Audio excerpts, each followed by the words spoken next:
j'espère que vous allez bien. Alors aujourd'hui on se retrouve pour une vidéo écriture. Je vais partager avec vous 11 conseils pour vous permettre de trouver du temps pour écrire. Alors cette vidéo ne s'adresse pas totalement aux personnes qui font de l'écriture, donc leur activité principale, c'est-à-dire qui sont auteurs à temps plein, même si on peut toujours piocher des idées ici et là. La vidéo s'adresse plutôt à des personnes qui ont un emploi à temps plein à côté, qui ont pourquoi pas des enfants, hein, un mari, une femme, bref, qui ont une vie déjà bien remplie et qui du coup ont du mal à dégager du temps pour écrire dans leur quotidien. Alors c'est parti pour les 11 conseils. Premier conseil, c'est de ne pas procrastiner. Alors concernant la procrastination, j'ai déjà partagé une vidéo sur ma chaîne YouTube que je vous mettrai en barre d'infos. Donc je partage avec vous dans cette vidéo des conseils pour enrayer la procrastination et donc pour essayer d'atteindre vos objectifs sans toujours reporter les tâches au lendemain. Donc pour en revenir à l'écriture et au temps d'écriture, il faut évidemment éviter de procrastiner, c'est-à-dire oh bah j'écrirai demain, j'écrirai mercredi, j'écrirai plus tard quand les enfants seront couchés, j'écrirai le week-end prochain parce que là j'aurai un petit temps, etc. Puisque le hic en fait, le risque c'est de ne jamais trouver ce temps-là, parce que si vous reportez au mercredi d'après et que le mercredi d'après, eh ben, il se passe quelque chose où vous avez un impondérable ou un imprévu et que du coup vous ne pouvez pas écrire, vous allez reporter au samedi suivant et puis peut-être que le samedi suivant il y aura un anniversaire pour les enfants et puis du coup vous ne pourrez pas écrire non plus. Bref, du coup on reporte, au risque au final de ne jamais écrire. Donc conseil numéro 1, ne pas procrastiner. Conseil numéro 2, organisez-vous. L'organisation, c'est la clé. Je pense que si vous me suivez depuis un moment, vous le savez, je suis une adepte de l'organisation. J'ai besoin d'organiser pour me vider l'esprit, j'ai besoin de faire des listes pour me vider aussi l'esprit. En gros, j'ai besoin de savoir où je vais, ce que je dois faire, et je dois tout écrire et je check au fur et à mesure pour être sûre de ne rien oublier. Donc l'organisation, c'est vraiment la clé. Alors moi, ce que je vous propose, c'est dans un premier temps de faire un petit check-up, un petit bilan, par exemple d'une semaine classique ou de 2 semaines classiques dans votre quotidien, de marquer tout ce que vous faites. Alors évidemment, il y a des choses qui arrivent exceptionnellement, tant pis, marquez-les aussi. Et ensuite, au bout de cette semaine ou de ces 2 semaines ou d'un mois entier, si vous préférez, hein, à vous de choisir, faites un petit bilan et voyez ce que vous pouvez changer, ce que vous pouvez déplacer, décaler. Est-ce que vous pouvez rogner sur certains temps, par exemple le temps que vous passez avec le collègue à la machine à café, bah peut-être qu'il vaut mieux le faire sauter pour écrire un petit peu ou penser à votre livre. Bref, essayez de faire un petit bilan de votre quotidien et de voir comment peut-être modifier votre emploi du temps, ce qui peut être possible aussi, l'améliorer ou alors dégager du temps à certains petits moments pour pouvoir écrire, même si ce n'est pas longtemps, mais dans tous les cas, essayez de vous organiser peut-être différemment pour trouver du temps pour écrire. N'hésitez pas à faire le tri entre ce qui est essentiel, ce qui est indispensable, ce qui ne l'est pas, ce qui peut être fait à un autre moment. Il faut faire des listes avec des priorités en fait. Il y a des choses qui sont prioritaires et il y a des choses que vous pouvez passer en second plan, des choses qui sont peut-être moins urgentes, des choses que vous n'avez peut-être pas besoin de faire toutes les semaines ou que vous pouvez faire à d'autres moments, ou alors des choses que vous pouvez demander à vos enfants, à votre mari, à votre épouse. Bref, vous pouvez toujours trouver des petites solutions, même si ce sont des petites choses, mais vous allez voir que au cumul de toutes ces petites choses ensemble, bah, ça peut peut-être vous dégager plus de temps tous les jours pour écrire ou pour penser à votre livre. Conseil numéro 3, c'est de préparer votre session d'écriture. Il n'y a rien de pire que d'arriver devant son ordinateur, vous avez réussi à mettre les enfants dans leur chambre avec un jeu de société, le mari il est au sport avec ses copains, vous avez enfin du temps pour vous, et là, patatras, vous vous souvenez plus trop de votre chapitre d'avant, donc il faut tout relire. Ah tiens, vous faites 2-3 petites modifications au passage, vous n'avez pas réfléchi à la scène qui arrive, donc vous savez pas ce que vous allez écrire, donc vous y réfléchissez. 5 minutes, 10 minutes, 20 minutes, bref, au bout d'une demi-heure, vous n'avez pas écrit une ligne. Et là, c'est la catastrophe parce que, au bout de 30 minutes, le mari, ça y est, il est revenu, les enfants, ils sont en train de se disputer parce qu'ils en ont marre de jouer ensemble, et vous n'avez pas écrit. Donc vraiment, il faut préparer sa session. Alors, soit vous avez fait un plan avant de commencer votre roman, dans ce cas-là, nickel, pas de souci, vous n'avez qu'à suivre votre plan. Soit vous n'êtes pas trop un ou une adepte des plans, ou alors vous avez envie de modifier des choses, vous avez envie de modifier des scènes, c'est possible aussi. Dans ce cas-là, il ne faut pas hésiter à préparer en amont, c'est-à-dire prendre un petit moment par exemple pour relire la scène, pour noter les idées de ce que vous allez écrire dans la scène suivante, dans un petit carnet au quotidien. Bref, n'arrivez pas devant votre ordi sans aucune idée de ce que vous allez écrire, puisque c'est le meilleur moyen du coup pour n'avoir le temps de rien faire, surtout si vous avez du mal à vous dégager du temps et que vous avez enfin trouvé un petit créneau ridicule et minime, mais que vous le gaspillez à réfléchir au lieu d'écrire. Même chose, n'hésitez pas, quand vous écrivez votre chapitre ou vos quelques pages, quand vous avez terminé, du coup, à la fin de votre session, à vous garder peut-être 5-10 minutes pour écrire des idées de ce que vous allez faire ensuite. Parce qu'au moins, vous êtes encore dans le fil de votre histoire, vous êtes encore vraiment dedans, et peut-être que vous avez des idées sur la suite, mais qu'à ce moment-là, vous devez vous arrêter d'écrire, vous n'avez pas le choix. Bah, notez-les sur votre écran, sur votre carnet, bref, je sais pas sur quoi vous écrivez, mais notez vos petites idées sous forme de tirets, sous forme de phrases, qu'importe, mais notez ce que vous allez dire dans le chapitre suivant, ça vous permet aussi d'éviter d'oublier des idées importantes, ce serait quand même dommage. Conseil et astuce numéro 4, c'est de s'enregistrer. Bon, qu'est-ce qu'elle nous dit, elle, s'enregistrer? Mais n'importe quoi, on n'est pas chanteur, on n'est pas animateur radio. Non, en fait, quand j'étais à la fac, j'étais en fac de droit, et donc du coup on avait des cours en amphi, hein, comme dans beaucoup de facs, et en fait ça carburait, parce que des fois on avait des cours de 2-3 heures, et gratter pendant 2-3 heures c'était compliqué, on loupait forcément des phrases, des choses, des infos, et donc j'avais pris l'habitude en fait d'enregistrer les cours avec un dictaphone. Et ensuite, je réécoutais du coup les cours à la maison ou des passages pour lesquels j'avais pas eu le temps de tout noter pour avoir les infos importantes que j'avais peut-être loupées. Et donc du coup, bah, c'est pas une idée bête. Alors évidemment, on n'est pas obligé d'acheter un dictaphone, hein, d'ailleurs, si, il doit encore en exister, mais bon, on les utilise plus trop, j'imagine. Vous avez des applications sur le téléphone, d'ailleurs, il y en a qui sont déjà installées d'office. Moi, sur mon téléphone, j'ai déjà une application qui s'appelle, je crois, enregistreur vocal ou quelque chose comme ça. Bref, sinon il y a des applications gratuites, il n'y a pas de souci. Et ça vous permet d'enregistrer vos idées à n'importe quel moment de la journée, voire d'enregistrer des chapitres entiers si vous aimez dicter les choses, c'est possible. Moi j'en suis pas là, je dicte pas du tout les chapitres, c'est pas mon truc, je préfère taper à l'ordinateur.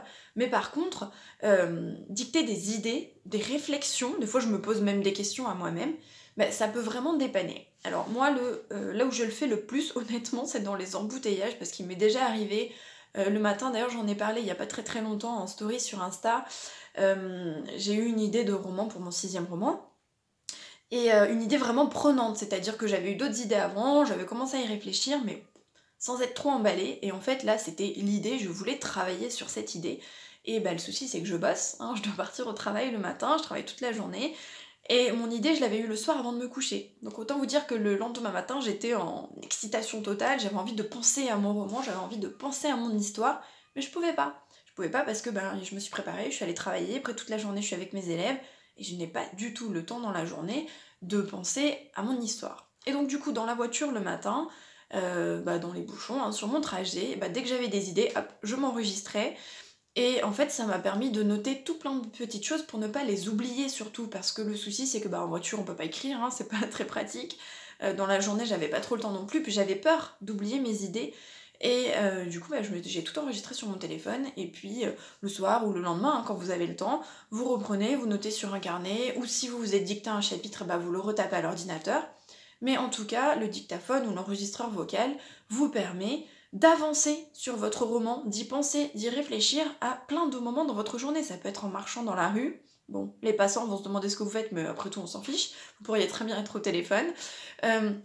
Vous pouvez le faire quand vous accompagnez les enfants à une activité sportive, vous vous mettez dans un petit coin, ou si vous attendez dans votre voiture, ou dans les embouteillages comme moi. Bref, ça c'est vraiment pratique, parce qu'en fait, c'est avec le téléphone. Le téléphone, on l'a tout le temps, et ça permet vraiment d'avancer, de réfléchir, de noter ses réflexions sans perdre une minute. Astuce et conseil numéro 5, c'est The Miracle Morning. Alors, le Miracle Morning, vous connaissez peut-être parce qu'on en parle depuis très longtemps sur les réseaux sociaux, et j'en ai fait une vidéo vendredi dernier que vous pouvez du coup retrouver sur ma chaîne, je vous la mettrai en barre d'infos. Donc le Miracle Morning, qu'est-ce que c'est très brièvement, hein, parce qu'on va pas s'étaler sur cette méthode qui est quand même très longue, il y a plein de choses à dire. C'est le fait de se lever plus tôt le matin pour accomplir une sorte de routine et de rituel, et c'est quelque chose qu'on fait tous les matins. Alors il y a plusieurs étapes dans cette routine, il y a par exemple des étapes de méditation, de sport, de lecture, bref, il y a d'autres choses, mais il y a aussi une phase d'écriture. Et l'auteur dit même que pour écrire son livre de Miracle Morning, du coup, il s'est servi de son rituel et il l'a écrit pendant son temps de Miracle Morning, et donc pendant sa routine matinale. Donc vous pouvez parfaitement vous intéresser à cette routine et peut-être la mettre en place, hein, ça pourrait peut-être vous plaire. Ou en tout cas dégager du temps, peut-être le matin, quand tout le monde dort encore. Alors je sais que c'est compliqué parce que quand on travaille ou quand on a des enfants, etc., on a déjà tendance à se lever très tôt. Et honnêtement, moi, quand j'ai déjà pensé, hein, il y a longtemps, au Miracle Morning, je m'étais dit, mais me lever plus tôt, mais ça va pas. Il fallait se lever environ 1 heure plus tôt. Alors ça peut être aussi une demi-heure, ça peut être 20 minutes, mais on préconise dans l'idéal 1 heure. Et moi je me levais à 6h30, donc je me voyais mal me lever à 5h30 tous les matins. Je suis pas trop du matin, je suis plutôt du soir. J'ai du mal à me coucher tôt en plus, donc je me disais, impossible. Bon, vous verrez dans ma vidéo sur le Miracle Morning que l'idée a fait son petit chemin depuis le temps, hein, depuis le moment où j'ai entendu parler de cette méthode au tout début, donc c'était il y a 1 ou 2 ans au moins. Et donc du coup, bref, pour revenir à l'écriture, vous pouvez alors soit du coup l'intégrer à cette routine si vous avez envie de la mettre en place, soit vous dégagez du temps le matin, même si c'est peut-être 20 minutes, ou peut-être 30 minutes, ou peut-être 10 minutes, qu'importe, mais vous levez un tout petit peu plus tôt, pour peut-être avoir ce temps rien que pour vous, ce temps pour écrire, ce temps pour penser à votre livre, ce temps pour vous réveiller plus sereinement et être peut-être au calme, sans les enfants, sans le mari, sans l'épouse, sans les tracas du quotidien, parce que le matin c'est calme, il n'y a pas de bruit, les gens dorment encore, et ça peut être intéressant peut-être d'écrire à ce moment-là, donc je vous invite à vous intéresser à cette routine, et même si vous ne mettez pas tout en place, il y a quand même des choses intéressantes qu'on peut toujours piocher ici et là, comme dans tous les livres de développement personnel. Astuce et conseil numéro 6, c'est d'écrire tous les jours. Ah là là, écrire tous les jours. Alors autant vous dire que c'est quelque chose que je ne fais pas du tout. Je donne le conseil mais je ne le suis pas. J'en suis pas encore là parce que j'ai pas encore réussi à me dégager assez de temps pour ça. Et puis moi j'ai un souci, c'est que quand j'écris, j'ai besoin d'être vraiment concentrée sur mon histoire et j'ai besoin de ne penser qu'à ça. Et quand on fait plein de choses, quand on travaille, moi j'ai un métier prenant, quoi qu'on en dise, j'ai des choses à faire le soir, j'ai des cours à préparer, j'ai des leçons, je suis encore dans ma journée, des fois on a des tracas, il s'est passé des choses, on est fatigué aussi, hein, parce qu'il faut le dire, on a parfois des métiers crevants, moi c'est le cas, hein, le soir je suis souvent fatiguée, des fois j'ai mal à la tête, et on n'a pas envie d'écrire, honnêtement, on n'a pas envie de se dégager du temps pour écrire. Et du coup, c'est vrai que là par exemple ça peut être intéressant de dégager du temps le matin et d'écrire le matin parce qu'on n'est pas dans les tracas de sa journée, on n'est pas dans la fatigue, on n'est pas dans le stress et on n'a pas encore commencé son quotidien entre guillemets. Donc pourquoi pas en venir là. Mais dans tous les cas, écrire tous les jours, même si ce n'est que 5 minutes, 10 minutes, 20 minutes, mais beaucoup d'auteurs préconisent d'écrire vraiment tous les jours puisque c'est une sorte de machine bien huilée ensuite qui se met en place, c'est une routine. Et ils disent souvent que quand on écrit tous les jours, c'est plus facile aussi de se mettre à l'écriture ensuite. C'est-à-dire qu'on est moins facilement, on a moins de mal en fait à se mettre dans l'histoire, à redémarrer tout de suite, à enchaîner avec ce qu'on a écrit avant. C'est beaucoup plus facile. Et donc du coup, il est vraiment conseillé d'écrire tous les jours, même si c'est un petit peu. Alors si vous pouvez faire une session d'1 heure tous les jours, parfait. Limite, vous n'avez pas besoin de cette vidéo. Mais si vous avez du mal à vous dégager du temps, dites-vous que peut-être 5 minutes tous les jours ou 10 minutes tous les jours, ça peut peut-être changer la donne. Et puis au final, dans tous les cas, c'est de l'écriture. Et au bout du compte, ça fera un livre. Donc c'est pas du temps de perdu et c'est pas n'importe quoi que d'écrire tous les jours. Donc l'important, c'est d'essayer en tout cas d'écrire tous les jours et d'être très régulier dans son écriture et de ne surtout pas écrire le lundi et puis on écrit 2 semaines après et puis on écrit 3 mois après et puis ainsi de suite et au final on n'écrit pas beaucoup et puis ça traîne beaucoup et puis du coup on se déconnecte de son histoire, on n'est plus dedans, on a moins envie, on sait plus ce qu'on a écrit, on se perd aussi parce qu'on peut facilement oublier ce qu'on a dit sur des personnages ou une petite scène ou une petite information qu'on répète comme si on l'avait jamais dite alors que si. Donc écrire tous les jours, c'est un conseil que donnent beaucoup d'auteurs et qu'il faut essayer d'appliquer. Conseil numéro 7, c'est d'utiliser un sablier. Mais qu'est-ce qu'elle nous dit maintenant? Elle nous parle d'un sablier, elle est devenue barjo. Non, pas du tout, je vous rassure. Alors en fait, j'ai trouvé cette idée dans une vidéo de Samantha Bailly que je vous mettrai en barre d'infos, qui a été tournée il y a longtemps, c'est une ancienne vidéo. Et elle disait que pour se concentrer durant ces sessions d'écriture, elle utilisait du coup un sablier. Alors l'idéal c'est de prendre un vrai sablier, il y en a des pas très chers hein, sur internet ou dans des magasins, dans des bazars, mais vous pouvez aussi parfaitement, et c'est ce que je fais, utiliser un sablier sur votre téléphone. Moi j'ai une application gratuite sur mon téléphone, et vous pouvez programmer du coup le temps que vous voulez, donc ça c'est chouette. Et en fait l'idée c'est que vous avez réussi à vous dégager du temps, parfait.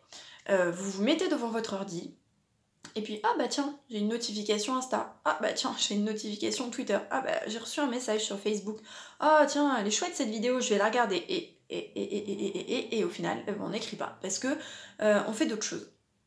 Donc du coup, l'idée c'est de se dire, voilà, pendant 10 minutes, pendant 20 minutes, pendant 30 minutes, j'écris. Et c'est tout. Et je ne fais qu'écrire.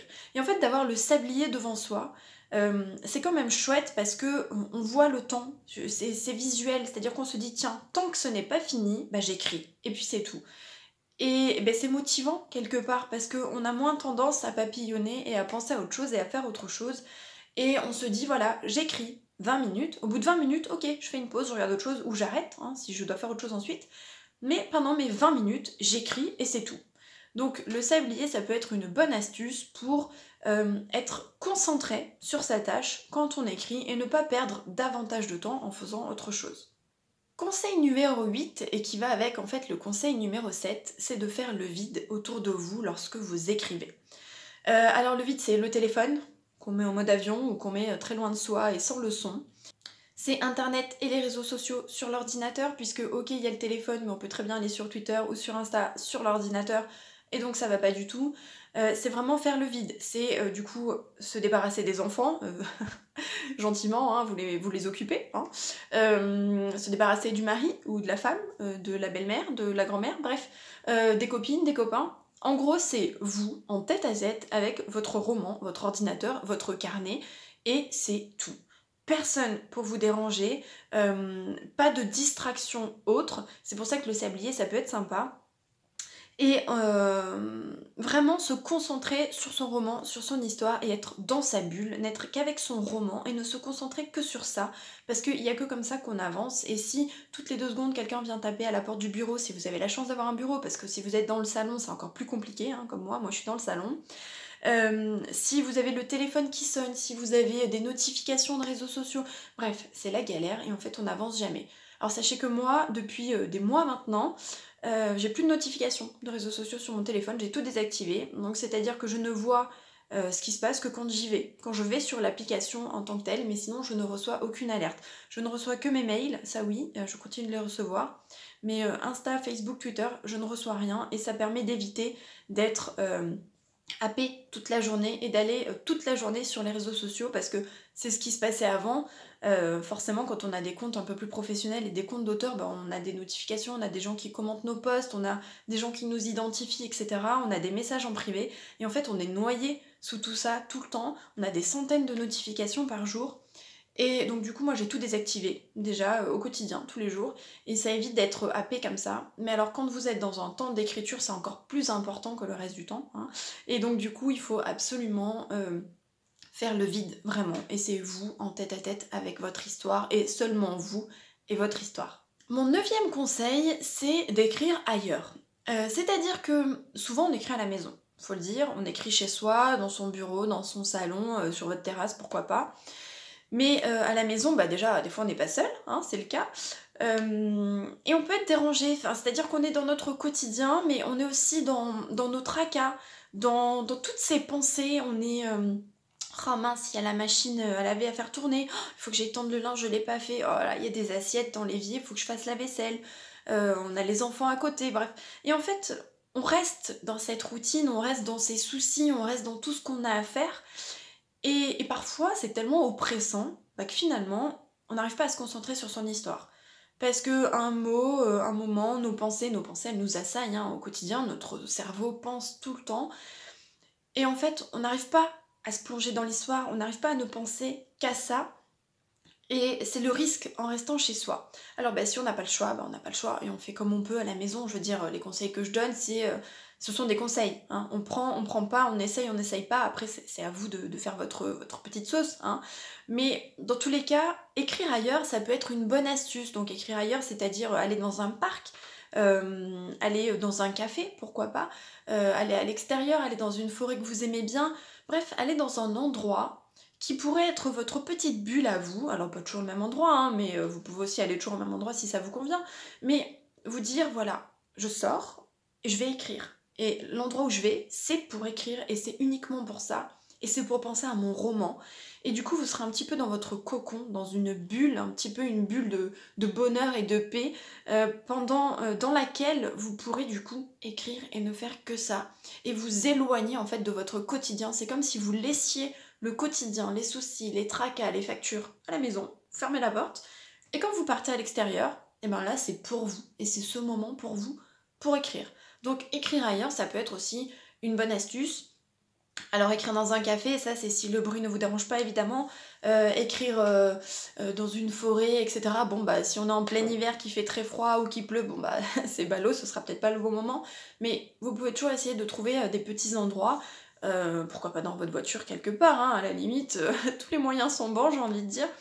Mais essayez d'écrire ailleurs et en tout cas loin de votre quotidien et de votre maison. Astuce numéro 10, c'est de partager avec d'autres auteurs. Alors, l'image de l'auteur isolé qui écrit au fin fond de la montagne tout seul, qui ne parle à personne et qui s'isole pendant des semaines ou des mois, c'est has-been. Hein. Concrètement, aujourd'hui, ça se passe plus comme ça. Alors vous pouvez le faire si ça vous convient, soit. Hein. Mais l'auteur maintenant, il peut être connecté à d'autres personnes. Il peut partager avec d'autres personnes. Alors, si vous avez la chance dans votre ville de connaître d'autres auteurs ou d'autres auteurs indés, parfait, vous pouvez les rencontrer de temps en temps, aller prendre un café, vous retrouver pour des sessions d'écriture, voilà, faire des choses ensemble. Si vous n'avez pas la chance d'être dans une ville où il y a du monde, ou que vous ne pouvez pas, hein, vous avez du mal à trouver du temps pour les rencontrer, etc., vous pouvez, grâce aux réseaux sociaux, être connecté à plein d'autres auteurs. Et en plus, les auteurs indés sont super disponibles et vous pouvez parfaitement en rencontrer plein dans toutes les villes et même dans d'autres pays et discuter avec eux au quotidien. Donc pour ça, vous avez des forums, vous avez les groupes Facebook, vous avez Facebook tout simplement avec votre page auteur, votre compte auteur. Vous avez Insta, vous avez Twitter. Twitter, il y a énormément d'auteurs dessus. Vous avez LinkedIn, pourquoi pas. Mais en gros, vous avez plein de moyens pour discuter avec d'autres auteurs. Et pourquoi je vous dis de partager avec d'autres auteurs? Vous allez me dire, mais c'est quoi le rapport avec le temps d'écriture? C'est simplement que parler avec d'autres auteurs, ça peut aussi vous motiver. Ça peut aussi vous éviter de décrocher de l'écriture parce que vous êtes trop happé par votre quotidien. C'est très facile de se plonger dans son travail, dans les activités des enfants, dans tout ce qu'on a à faire à la maison. Et au final, de ne pas écrire et de s'éloigner petit à petit de l'écriture, c'est un risque. Et donc de parler avec d'autres auteurs, de voir d'autres auteurs qui écrivent, de voir peut-être les difficultés qu'ils rencontrent, parce qu'ils rencontrent forcément des difficultés comme vous, ça peut vous garder en fait sur le chemin de l'écriture et ça peut aussi vous donner cette motivation parce qu'à un moment donné vous allez peut-être parler avec des copains auteurs et dire oh là là ça fait 2 semaines que j'ai pas écrit, j'y arrive pas là, ou là j'ai syndrome de la page blanche, je suis bloquée, j'y arrive plus. Et peut-être qu'en discutant, ils vont vous donner des pistes, des astuces, qui vont vous dire mais t'inquiète pas, c'est normal, ça peut arriver, peut-être que tu pourrais faire ça ou ça. Et peut-être que ça va vous aider, ou peut-être pas, hein, mais bon, dans tous les cas, c'est pour apprendre aussi comme conseil. Vraiment, pour garder cette encre dans le domaine de l'écriture, pour garder un pied dans le domaine de l'écriture, c'est important. N'ayez pas peur du jugement, etc. Je veux dire, on traverse tous la même chose. Par contre, faites attention parce que l'inconvénient de partager avec d'autres auteurs, enfin ça peut être un inconvénient ou non, hein, ça dépend un petit peu aussi votre personnalité, c'est de se comparer et de dire oh, il sort encore un roman, mais moi j'ai même pas fini le 2e chapitre. Mais comment ils font à écrire tous les jours? Enfin, je veux dire, on n'a pas tous la même vie, on n'a pas tous la même rapidité d'écriture, on n'écrit pas tous les mêmes histoires. Il faut surtout pas se comparer. Ça, il faut oublier. Je veux dire, il y a des auteurs indés qui en font leur activité principale, il y en a qui ont beaucoup plus de temps parce qu'ils ont des métiers qui leur permettent d'écrire plus souvent, il y en a qui travaillent à la maison et qui du coup peuvent écrire plus facilement, d'autres n'ont pas d'enfants. Certains sont célibataires aussi, faut dire ce qui est, quand on est en couple, on a un peu moins de temps aussi. il faut pas se comparer. Chacun a sa vie, il faut prendre les conseils, il faut prendre ce qu'on nous donne, il faut parler de ses difficultés parce que les autres peuvent nous aider, mais il faut surtout pas tomber dans ce pendant négatif qui est de se comparer et de s'auto-flageller et finalement ressortir de là encore plus démotivé en se disant qu'on n'y arrivera jamais. Donc vraiment, faites attention. Ne vous comparez pas, prenez vraiment ce qui est positif, et si partagez avec les autres, bah du coup ça vous convient pas, bah ne le faites pas. Hein. Faites-le uniquement si ça vous convient, si ça vous aide à avancer, mais si ça vous bloque, bah oubliez, hein, ne le faites pas, ou pendant les phases d'écriture, bah ne parlez pas aux autres, et puis tant pis, mais faites ce qui vous convient, hein. Chacun est différent, donc vraiment prenez ce qui vous va et ce qui vous fait du bien. 11e et dernier conseil, c'est d'associer votre famille et vos amis à votre projet d'écriture. Alors attention, quand je dis associer votre famille et vos amis, c'est-à-dire qu'il faut les prévenir. Dire voilà, en ce moment j'écris un livre, j'ai envie de le publier par exemple. Ou par exemple pour votre compagnon, votre époux, ou votre épouse, lui dire voilà, là je pars 20 minutes dans la chambre, dans le bureau, j'écris. Donc il faut pas me déranger. Pendant 20 minutes j'écris, tu t'occupes des enfants, tu t'occupes du repas, tu te débrouilles pour trouver tes chaussettes, le cliché. Mais là je vais écrire, donc en gros, fous-moi la paix.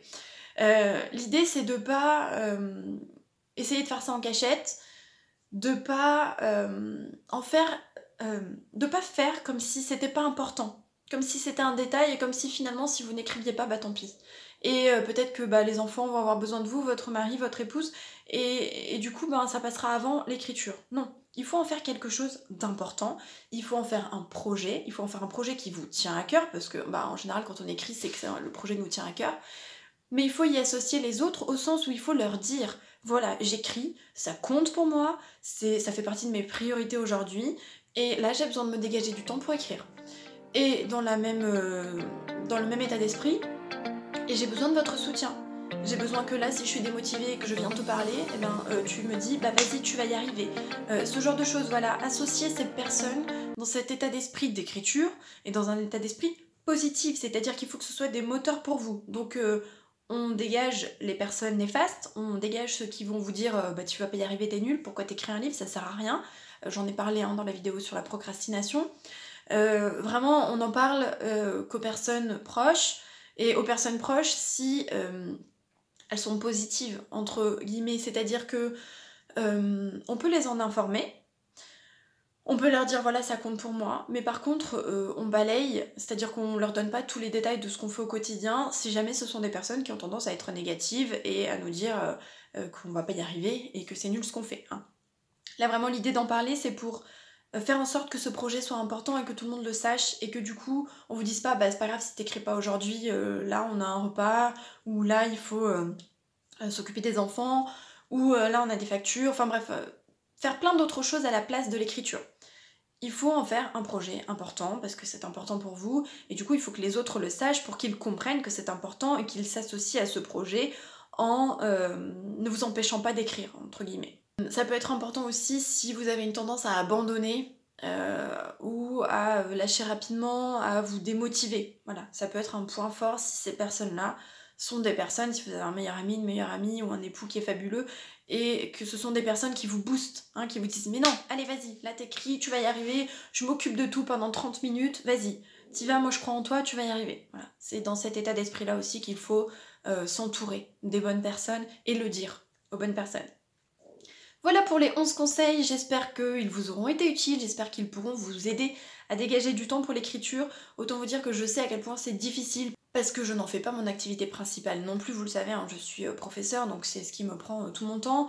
Je gère aussi une boutique à côté, pendant un temps j'ai fait des corrections que j'ai dû arrêter du coup, hein, quand je vous parlais de priorité, bah voilà, les corrections ça me prenait trop de temps et au final ça me rendait pas aussi heureuse que d'écrire ou de faire d'autres choses, donc du coup bah voilà, j'ai arrêté les corrections, mais parfois il faut faire des choix aussi pour pouvoir s'occuper de ses livres, hein, pour pouvoir écrire et pour pouvoir faire ce qu'on a envie de faire, donc vraiment tous ces conseils sont là pour vous aider, pour vous épauler.